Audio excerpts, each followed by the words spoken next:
नमस्कार, मैं अशोक कुमार पांडे और स्वागत है आपका टीसीएच पर। ईरान ने घोषणा की है कि वो 3 देशों के साथ, यानी 3 देश हैं ईरान, चाइना और रशिया, नेवल ड्रिल करने जा रहा है। और ये जो नेवल ड्रिल होगी वो लाइव फायर नेवल ड्रिल होगी, यानी इसमें हथियार भी चलाए जाएंगे और बाकायदा जैसे ड्रिल होती है वैसे ड्रिल होगी। नौसेना अभ्यास आप इसको आसान भाषा में कह सकते हैं, जिसमें 3 देशों की नेवीज, ईरान की नेवी, चाइना की नेवी और रशिया की नेवी एक साथ प्रैक्टिस करेंगे। अब अगर ऐसे देखें तो ये बड़ी नॉर्मल सी चीज है, दुनिया भर में इस तरह के नेवल एक्सरसाइजेस होते रहते हैं। आपको याद दिला दूं कि इस नेवल एक्सरसाइज में भारत को भी शामिल होना था, लेकिन आखिरी वक्त पे भारत ने अपना नाम वापस ले लिया।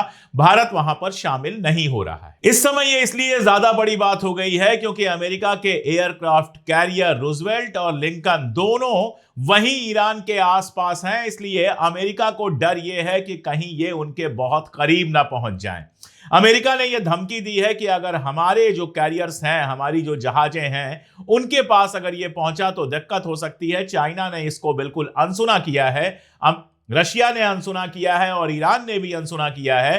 तीनों ने इसकी चिंता नहीं की है और अपने प्रोग्राम के तहत आगे बढ़ने का फैसला लिया। इसका मतलब यह है कि ईरान, चाइना और रशिया तीनों अपनी नेवी की ताकत अमेरिका को बिल्कुल उसके रूजवेल्ट और लिंकन जो 2 जहाज हैं उनके सामने दिखाने जा रहे हैं। अमेरिका के लिए जाहिर तौर पर यह टेंशन की बात है। अमेरिका कतई नहीं चाहता था कि इस तरह का कोई सैन्य अभ्यास हो जिसमें ईरान को जंग के पहले प्रैक्टिस करने का मौका मिल जाए। वैसे जंग कब शुरू होगी इसको लेकर भी एक बहुत सनसनीखेज खबर आई है। ड्रॉप न्यूज करके एक वेबसाइट है अमेरिका की, जिसका दावा है कि अंदरूनी खबरें उसके पास होती हैं और कई बार पहले भी उसके खबरें बिल्कुल सही साबित हुई हैं। उस वेबसाइट का यह कहना है कि डेडलाइन तय कर ली है ट्रंप ने, डेट तय कर ली है हमले की, और यह संडे भी हो सकता है, यानी आज शनिवार को मैं ये वीडियो बना रहा हूं, हो सकता है कल ईरान के ऊपर हमला हो जाए। ये मैं नहीं कह रहा हूं, ये ड्रॉप न्यूज की वेबसाइट कह रही है और ड्रॉप न्यूज के हवाले से कई जगह ये खबरें छपी हैं। इसके पहले भी यह खबर आई थी कि इजराइल को एक डेट अमेरिका ने दे दी है कि यह डेडलाइन है, अगर इस डेडलाइन तक कुछ सॉल्व नहीं हुआ तो हम हमला करेंगे। और अब कहा जा रहा है कि वो डेट संडे हो सकती है। इसके पहले मैं आपको बता चुका हूं कि इजरायली आर्मी के इंटेलिजेंस के चीफ और मोसाद के चीफ दोनों गए थे अमेरिका। अब जाने आने की बात चली है तो एक और बड़ी खबर सामने आ रही है। खालिद बिन सलमान जो है वो सऊदी अरबिया के विदेश मंत्री हैं और ये भी गए हुए थे। कल मैंने आपको बताया था कि ये भी अमेरिका पहुंचे हैं। सऊदी अरबिया अभी तक पब्लिकली यही कह रहा है कि हम यहां किसी तरह की जंग नहीं चाहते हैं। एमबीएस और पजेश्कियन के बीच में बातचीत भी हुई थी, उसका भी जो प्रेस नोट आया था वो भी मैंने आपको दिखाया था, जिसमें दोनों ने जंग टालने की बात की थी। दोनों ये कह रहे थे कि दुश्मनाना हम नहीं हैं, दोस्ताना है और हम नहीं चाहते कि किसी तरह की जंग हो। ये तो पब्लिक में गया, लेकिन खालिद बिन सलमान की वहां पर क्या बातचीत हुई है इसको लेकर एक्जियास ने एक स्कूप किया है। एक्जियास आप जानते हैं, बराक राविड वहां लिखते हैं अमेरिका, इजराइल और मिडिल ईस्ट के ऊपर, और इनका राविड का जो है, मैं लगातार इनको फॉलो करता हूं, इनकी भी बहुत सारी बातें पहले सही साबित हुई हैं। राविड का कहना है कि जो लोग वहां मौजूद थे उनमें से 4 लोगों ने यह बात बताई है कि खालिद बिन सलमान वहां पर कह रहे हैं, उन्होंने कहा है कि अगर इस वक्त ईरान पर हमला नहीं हुआ, अगर इस वक्त अमेरिका पीछे हट गया तो ईरान बहुत ज्यादा मजबूत हो जाएगा। इसका क्या मानी है? क्या सऊदी अरबिया पब्लिकली कुछ और कह रहा है और वहां जाकर खालिद बिन सलमान कह रहे हैं कि हमला जरूरी है, अगर हमला नहीं हुआ तो ईरान बहुत मजबूत हो जाएगा? मैं नहीं जानता कि इस बात पर कितना भरोसा करना चाहिए और कितना भरोसा नहीं करना चाहिए। बराक राविड जिम्मेदारी के साथ लिखते हैं, लेकिन है तो इजरायली।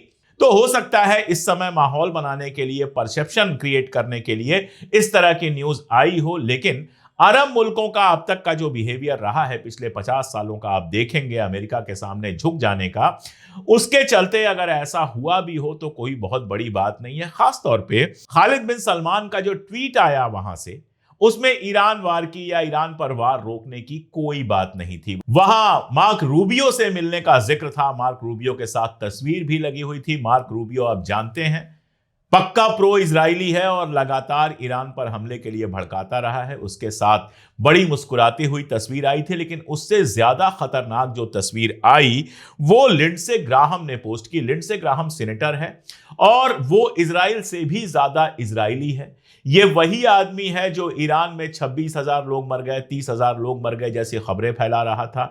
ये वही आदमी है जो लगातार ईरान के ऊपर हमले की बात कर रहा था।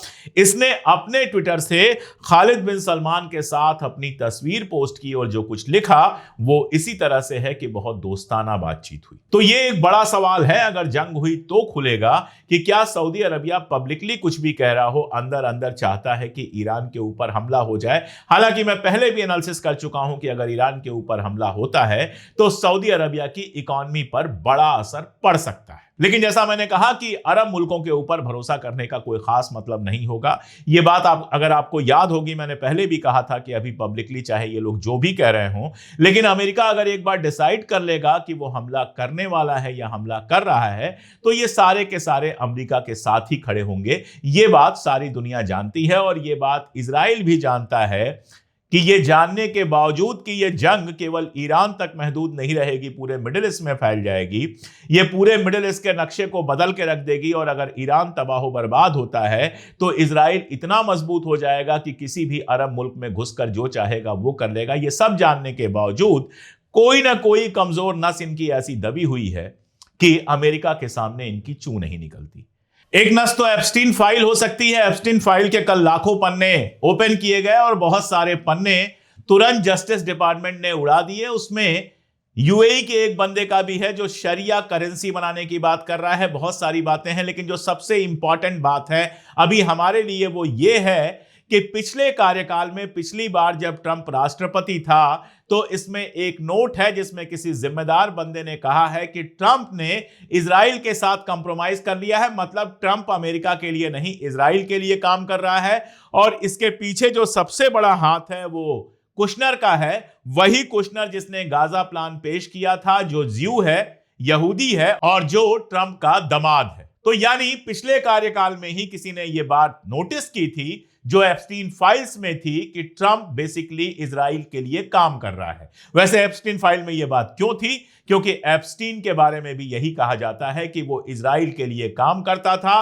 अमेरिका के बड़े बड़े लोगों, बड़े बड़े नेताओं को लड़कियां और बच्चे उपलब्ध कराता था और बदले में वो लोग इजराइल के लिए काम करते थे। इतनी तो मोरालिटी है अमेरिका की। और ऐसे मोरल अमेरिका के पीछे पीछे अगर अरब मुल्क घूमते हैं, ऐसे अमेरिका के कहने पर अरब मुल्क काम करते हैं, तो फिर उनका हश्र क्या होगा ये समझ पाना कोई मुश्किल काम नहीं है। एक बात मैं बिल्कुल क्लियर कर दूं, कल आयतुल्लाह खामनेई का एक वीडियो मैं देख रहा था, स्क्रीन पर आप देख रहे हैं।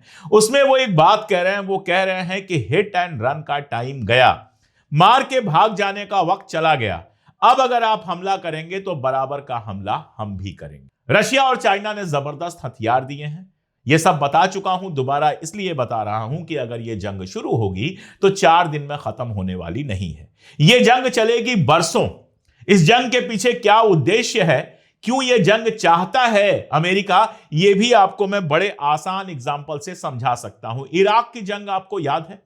इराक की जंग के बाद इराक का तेल बेचकर जो पैसा आता है, इराक का जो ऑयल रेवेन्यू है, वो जानते हैं कहां रखा हुआ है? उसका एक फंड बनाया गया है, डेवलपमेंट फंड ऑफ इराक। और ये development fund of Iraq Iraq के अंदर नहीं है, ये अमेरिका में न्यूयॉर्क के फेडरल रिजर्व बैंक में, जो अमेरिका का रिजर्व बैंक है, उसमें ये सारा पैसा रखा गया है। यानी तेल इराक का बिक्री होता है बाजार में, लेकिन उससे जो इनकम आती है वो सारी इनकम अमेरिका के रिजर्व बैंक में पड़ी रहती है। अमेरिका चाहे तो वो इनकम रिलीज करे और ना चाहे तो वो पैसा इराक को ना दे। यानी इराक के तेल के ऊपर उस जंग के बाद, जिसमें सद्दाम के ऊपर झूठा आरोप लगाया गया था कि केमिकल वेपन है, वेपन ऑफ मास डिस्ट्रक्शन है, वगैरह वगैरह, ये सब करके इराक में हजारों लोगों को मारा गया। और फायदा यह मिला कि इराक के तेल का पूरा पैसा चला गया अमेरिका के पास। अमेरिका अपने तरीके से उसको इस्तेमाल करता है और इसीलिए इराक के गद्दी पे कौन बैठेगा यह भी अमेरिका ही तय करता है। मैंने आपको बताया था कि नए प्रधानमंत्री जो चुने जा रहे हैं उनको अमेरिका नहीं चाहता है। और वो धमका इसीलिए पा रहा है कि अगर वो गद्दी पर बैठ जाएंगे तो इस फंड से वो पैसा देना बंद कर देगा, यानी तुम्हारा पैसा लूटेंगे और फिर तुमको ही नहीं देंगे। अपने ही पैसे के लिए तुम कटोरा लेके भीख मांगो। ये अमेरिका ने लीबिया में भी किया, ये अमेरिका ने इराक में भी किया और यही अमेरिका ईरान में करना चाहता है। उसका इंटरेस्ट सिर्फ तेल के पैसे में है, बाकी किसी में उसका इंटरेस्ट नहीं है। इसलिए ईरान में जो बरसों बरस ये जंग चलेगी, जहां अमेरिकी सैनिक भी मारे जाएंगे, अमेरिकी पैसा भी बर्बाद होगा, वो पूरे मिडिल ईस्ट को तबाह बर्बाद करने की तरफ बढ़ेगी। ये बात मुझसे बेहतर अरब के नेता जानते हैं, लेकिन अमेरिका और इजराइल के सामने मजबूर हैं। कल 2 तस्वीरें और आई हैं जिनको समझना बहुत जरूरी है। पहली तस्वीर अरगाची की है। अरगाची आप जानते हैं ईरान के विदेश मंत्री हैं। उनकी तस्वीर आई, मैंने आपको बताया था कि वो टर्की गए हुए हैं। टर्की से वीडियो और तस्वीरें आई जिसमें वो एर्दोगान और टर्की के विदेश मंत्री के साथ बैठे हुए हैं, मुस्कुरा रहे हैं, काफी खुश नजर आ रहे हैं। ये वीडियो वहां से जारी हुआ है। दरअसल एर्दोगान ने प्रपोजल यह दिया है कि अमेरिका को ईरान के अंदर बिजनेस करने का थोड़ा सा मौका दे दिया जाए, यानी ईरान की ऑयल कंपनियों में अमेरिका की ऑयल कंपनियों को थोड़ा सा हिस्सा दे दिया जाए। ईरान अगर इसके लिए राजी हो तो अमेरिका जंग से पीछे हट जाए। इसीलिए उन्होंने टेली कॉन्फ्रेंस कराने की बात की थी। वहां पर यानी कि टर्की में अरगाची का यह भी बयान आया कि हम बातचीत करने के लिए तैयार हैं, बशर्ते यह धमकी वाला अंदाज आप बंद कर दें। लेकिन ट्रंप को धमकियों के अलावा कुछ नहीं आता है। कल उसका फिर एक वीडियो आया जिसमें वो कह रहा है कि मुझे उम्मीद है कि ईरान बातचीत के लिए तैयार हो जाएगा और हमने बहुत बड़ा आर्माडा भेजा है, मतलब हमने हथियार भेजा है और हथियार के डर से ईरान बातचीत के लिए तैयार हो जाएगा। आप ही बताइए, कोई खुद मुख्तार मुल्क इस बात के लिए कैसे तैयार हो सकता है? लेकिन ईरान की प्रॉब्लम है कि जो भी उसका पार्टनर होने का दावा कर रहे हैं या उसके आसपास के अरब मुल्क हैं या बाकी जिस इस्लामिक उम्मत की तरफ वो बार बार इशारा कर रहा है, मैं बार बार कहता हूं कि उम्मत नाम की है, साथ मिलकर कभी कोई काम नहीं करने वाले, सबके अपने अपने स्वार्थ हैं। कल पाकिस्तान के प्रधानमंत्री का एक वीडियो वायरल हो रहा था और सच कहूं तो वो वीडियो देखते सुनते हुए हंसी भी आई और बुरा भी लगा। एक खुद मुख्तार मुल्क का प्रधानमंत्री कहता है कि हम क्या करें, हम जहां जाते हैं पैसा मांगते हैं और पैसा मांगना यानी भीख मांगना हमको बुरा लगता है, और जब हम भीख मांगते हैं फिर हमें सामने वाले की शर्त माननी पड़ती है। तो जाहिर है कि अमेरिका की शर्त पाकिस्तान को भी माननी पड़ेगी। भीख देने वाले सऊदी अरब, यूएई, ओमान, इस तरह के मुल्क जो पाकिस्तान की तरफ पैसा मांगते नहीं है बल्कि पैसा देते हैं अमेरिका को, उनको भी अमेरिका की शर्त माननी पड़ेगी। और इसीलिए अरब वर्ल्ड के अंदर ईरान अकेला पड़ेगा अगर जंग होती है। उसके जो अपने साथी हैं, चाहे कातिब इराक हो, चाहे हिजबुल्लाह हो, चाहे हूथी हो, ये जरूर मदद करेंगे। इनके पास कितनी ताकत बची है हमें नहीं पता, ये जरूर मदद करेंगे, लेकिन इसके अलावा किसी मुल्क के लेवल पर ईरान को कोई मदद मिलेगी इसके फिलहाल मुझे उम्मीद नहीं है। ईरान इस बात को अच्छी तरह से जानता है और शायद ईरान ने इसकी पूरी तैयारी करके रखी है। ईरान पे जो खतरा है, इस जंग से बड़ा खतरा जो है वो अंदरूनी परेशानियों का खतरा है। महंगाई की समस्या अभी भी वहां पे है, लोगों की नाराजगी महंगाई को लेकर है। पुराना जो आंदोलन चल रहा था जिसमें सीआईए, मोसाद के लोग घुसे थे और जिन्होंने सारा मनोवर किया था, उसको दबा दिया गया है। लेकिन लगातार ये कोशिशें जारी हैं कि ईरान के अंदर से डिस्टरबेंस क्रिएट हो। इसलिए ईरान को बड़ी प्रॉब्लम अंदर के डिस्टरबेंस से है। अगर जंग के दौरान अंदर से डिस्टरबेंस क्रिएट होती है तो ये ईरान के लिए बहुत मुश्किल होगा, और अगर ईरान की जनता उसके साथ खड़ी रहती है तब ये जंग लंबी चलेगी और अमेरिका के लिए भी बहुत सारी मुश्किलात खड़ी होंगी। इजराइल के लिए तो मुश्किलात खड़ी होनी ही है। इजराइल के टारगेट्स को तो ईरान ने क्लियर कर ही दिया है, और शायद यही वजह है कि फिर से अमेरिका इजराइल में एक डील हुई है जिसमें $6.67 अरब के अमेरिकी हथियार बेचे जा रहे हैं इजराइल को। इसमें $3.8 अरब के 30 अपाचे अटैक हेलीकॉप्टर और $1.98 अरब के जो आर्मी होती है उसके हाथ में जो हथियार होते हैं वो देने की बात है। इसके अलावा $740 मिलियन का एक तीसरा आर्मी के साथ समझौता किया गया है जिसमें हल्के हेलीकॉप्टर्स और बाकी सारी चीजें होंगी। इजराइल को इतने हथियारों की जरूरत किसके खिलाफ है आप अच्छी तरह से जानते हैं। ये सारी तैयारी सिर्फ और सिर्फ ईरान के लिए है। चलते चलते गजा से भी कुछ अपडेट्स हैं। एक तो रफा बॉर्डर कल से खुल रहा है, संडे जो आ रहा है कल का, उस दिन से रफा बॉर्डर खुल रहा है, जिससे लिमिटेड आवाजाही गजा से आने जाने का रास्ता खुल जाएगा। इसको लेकर काफी विवाद चल रहा था, मैंने आपको बताया था, लेकिन अब इजिप्ट में और इजराइल के बीच में एक समझौता हो गया है इसके बीच। और एक तस्वीर मैं आपको फिर से दिखा देता हूं। गजा पे जो लोग कह रहे हैं कि शांति तो हो गई है, अमेरिका ने बहुत अच्छा एक उपाय दे दिया है, यह तस्वीर गजा के उस प्लान की है जो कुशनर ने दी थी। वही कुशनर जिसके बारे में मैंने आपको बताया था कि एप्स्टीन फाइल में यह मिला है कि कुशनर के सहारे ट्रंप के ऊपर कब्जा किया है इजराइल ने, और ट्रंप वही करता है जो कुशनर कहता है, जो उसका दामाद है। तो ये नक्शा जरा देख लीजिए। इस नक्शे में जो गुलाबी हिस्सा है, जो समंदर के दरिया के किनारे है, वो टूरिज्म को दिया जाएगा, यानी यहां पर बनेंगे बड़े बड़े रिजॉर्ट अमरीकियों के, जहां फलस्तीनी दरवाजे पर खड़ा होकर सलाम करेगा और कमरों में शराब पहुंचाएगा। जो भूरा इलाका दिख रहा है वो इंडस्ट्री है। ये वो इलाका है जहां पर ऑयल और गैस है। यहां पर अमेरिकी जो इंडस्ट्रियलिस्ट हैं वो अपनी इंडस्ट्री लगाएंगे, तेल निकालेंगे, तेल निकालने में मजदूरी करेगा फलस्तीनी और तेल का प्रॉफिट कमाएगा अमेरिका। इसके बाद जो ग्रीन इलाका है वहां पार्क बनेगा ताकि पोल्यूशन ना हो, हवा अच्छी आती रहे और अमेरिकी जो वहां रहे उनको कोई दिक्कत ना हो। और केवल जो बचा हुआ इलाका है वो रेजिडेंशियल इलाका होगा।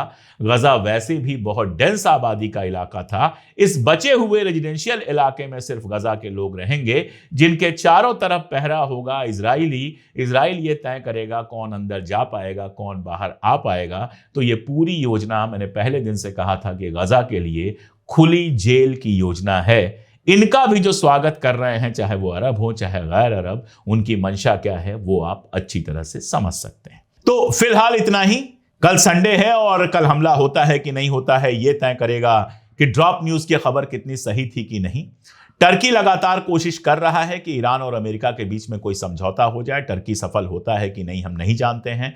सऊदी अरबिया के विदेश मंत्री वहां गए हैं। जो स्कूप बाहर निकल के आया है वो ये कह रहा है कि वो तो ईरान पर हमला करने के लिए कह के आए हैं। तो एमबीएस जो पब्लिकली कह रहे हैं वो सही है या फिर अंदर अंदर कोई और राजनीति कर रहे हैं, ये भी देखने वाला मामला होगा। और चाइना, रशिया और ईरान जो ताकत दिखाएंगे नेवी की अपने प्रैक्टिस के दौरान, ड्रिल के दौरान, वो अमेरिका के लिए एक मुजाहरा होगा कि अगर जंग शुरू होती है तो आगे उसको क्या क्या देखना पड़ सकता है। इन सब के बीच एक बात बिल्कुल पक्की कही जा सकती है कि ईरान फिलहाल समर्पण करने के मूड में बिल्कुल नहीं है, और अगर अमेरिका हमला करेगा तो ईरान उसका जम के मुकाबला करेगा। यह अलग बात है कि इस हमले और मुकाबले के बीच में अरब वर्ल्ड का जबरदस्त नुकसान हो सकता है। तेल की कीमतें दुनिया भर में बेहद बढ़ सकती हैं। अगर स्ट्रेट ऑफ होर्मुज बंद होता है तो जो तमाशा दुनिया में फैलेगा उसके बारे में अभी अंदाज लगा पाना भी आसान नहीं है। और यही सारी वजह हैं कि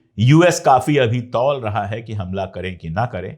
आखिरी फैसला क्या होगा ये तो बाद में ही पता चलेगा। आज के लिए इतना ही, बहुत शुक्रिया।